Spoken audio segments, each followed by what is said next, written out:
Hey everyone, it's the Manga Viewer, and the new chapter of My Hero Academia just came out a couple of hours ago. I actually had to read the chapter with another middle schooler. I was in the store reading the chapter, and he came in and I was like, aren't you too young to read this, to read this manga? And he was like, aren't you too old to read this manga? He was literally a savage. But the chapter was actually pretty amazing, and it did confirm a lot of my theories that I talked about, confirming that actually most of the time when I talk about the predictions, it actually does come true, and it actually does come exactly as what happens in the next chapter. So that made me pretty happy. I want to remind you this is a spoiler video, so if you're not caught up with the manga, proceed with your own caution, you have been warned. And if you enjoy my content, feel free to join the channel or thumbs up this video. If you would like to see the panels and the translation with them, feel free to check out my Twitter. I did translate some of the panels, some of the best panels in the chapter, so feel free to head there, link in the description. Alright, without further ado, let's get on with the chapter. So the chapter actually opens up with Dr. Garaki locked up in his cell, and there is a gorilla cop sort of thing. When I saw the gorilla cop, I was like, that's definitely a Gintama reference, for those of you who did watch Gintama.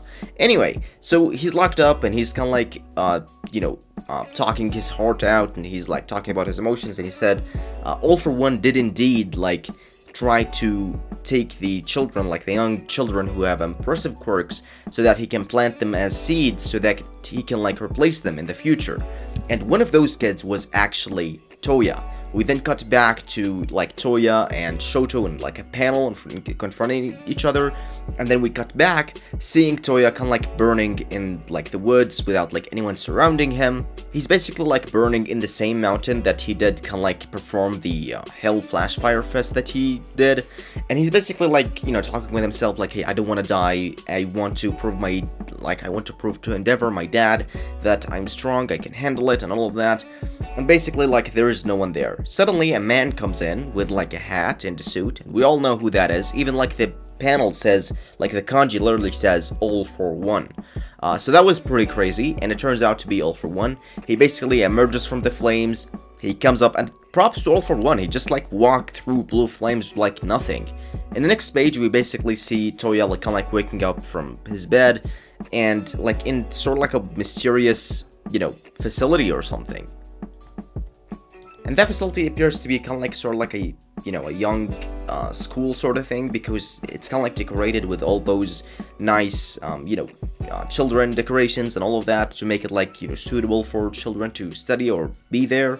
And basically when he wakes up, all the other children basically surrounds him on his bed, and they're kind of happy. They're hey, you woke up after 3 years. And when he tries to speak, he notices his voice is a little bit different. Probably because he's spent 3 years sleeping, and also because of the thing that I'm gonna tell you right now. They call in a doctor whose face is basically a sunflower, and he's kind of a little bit creepy, but he's kind of smiling.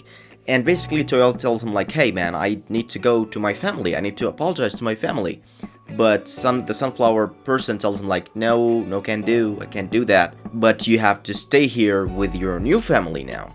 Now what's really sad is that basically Toya cannot accept that. He's no, I will go, I said many horrible things to my family, I need to apologize to my mom, I need to prove to myself to my father. And suddenly a sudden voice comes out of a monitor or something, probably All for One, telling him that this is not possible at all. We had, and listen to this carefully, we had to collect your some parts of your body and some parts of your skin from other people's bodies. So now this is not even mostly your real body. It's kind of when Armin got burned from the collisional titan, sorry, and he basically was burnt to a crisp. So imagine if he didn't receive the titan serum, basically All for One just kind of copied some skins and placed them on Dabi's skin, which is kind of disgusting and sad. But imagine hearing Toya listening to this, and he's I'm having different parts of people's skin or something. And then All for One blows the freaking bomb, plants the freaking bomb, and says, we would like to have recruited you and taken you from the peak of your potential, but now you're just a failure. Basically he just tells him that. And then Toya suddenly remembers Endeavor's words to him that, hey man, you can't defeat All Might. It's just, you can't do it. Imagine like when you're trying to achieve something and your body or like the environment that you're in can't like make you do that. You're just like holding in your hearts and you can't do anything. It's kind of like really sad to him, and hearing that, he just remembers Endeavor's word to him. But then All for One, or the monitor voice, tells him like, we can revert your body, we can turn back your body into its normal state if you stay here with us a little bit longer. And basically Toya tells him like, shut up man, I don't want to do this, I don't want you to teach me anything. We then see like Dr. Garaki in the present talking with the gorilla cop and telling him like it was like basically too late for us to convince him, because the kind of like the picture that Endeavor planted into Toya and the kind of like the teaching that he gave Toya was basically so freaking big that not even like All for One could undo that. And basically the other children that were with Dabi and Shigaraki, because as I tell you in the last chapter, I told you like basically Toya or Dabi and Shigaraki were really close in the age, and basically All for One saved Dabi. Basically everything that I told you came true. I'm really happy about that. So basically the other children that are with them are basically just kind of like an extra seeds or something in case something happens to Dabi or Shigaraki, like if they die or if they can't do their quirks anymore. But what basically Dabi do, he just burns down the whole facility with like the kids inside of them, and he just runs away. And this is so effed up, to be honest, but I guess I can't really blame the kid, like what's happened to him and what's kind of like the things that going on to him. He must have been pretty scared. But anyway, he runs away. The gorilla cop that's with Dr. Garaki is pretty confused. He's like, was all of that part of All for One plan to recruit children to be his seeds? I think immediately after All for One got defeated and he assumed to be died, but somehow he got revived, I feel like his first initial plan was to basically recruit the children. He was like, okay, I can't continue with this body, I can't become the Demon King that I wanted to be, so I had to recruit new people in order to be what I want. And that's actually pretty interesting and pretty damn good of a plan, because he's obviously the mastermind of My Hero Academia, to be honest. What was really interesting is that Dr. Garaki said that they should be careful because the boy's body, which is basically Dabi's body, shouldn't like have been surviving for more than a month. So how the hell did he survive? And I think that's probably like part of, Dabi's secret backstory. I feel like there's much more to it than just that. And I feel like Horikoshi won't unleash the full backstory in the next chapter. Instead, he will wait for All for One to continue with the backstory. I feel like that would be pretty interesting. Anyway, we cut back to the fight with Shoto and Dabi, and they basically, Toya says, like, I wanted to go back to home. And as my body was basically growing weaker, and I given up, like, on meeting Endeavor because of the things that happened, I still hoped that my family would, my family's environment of, like, creating the strongest baby or the strongest hero who can beat All Might have changed. But then after all those 3 years, I can still see Endeavor beating up Shoto, training him to be stronger than All Might, and then basically when he tried to pay his prayers to Toya, he basically said this impressive line, the day that Toya died, Dabi was born. So that was pretty impressive. And then after that, he basically given up on meeting Endeavor, basically given up on apologizing to anyone, and he kept training his body, and he knew that he couldn't meet Endeavor in that weak of a state. So he just kept training his flames, even though like his skin basically started to peel off. The surgeries were really painful, but he didn't feel anything of them. And that was actually pretty interesting. Now, the interesting part is, before that actually happened, he went back to join the league, and Dr. Garaki was basically surprised that he's alive. And he told him, like, how are you alive? How did you stay alive? And I basically, like, didn't care about him. He was like, whatever. But he looked at the high-end Nomus, and he realized if he stayed there with them, he could have basically, like, become one of those high-end Nomus.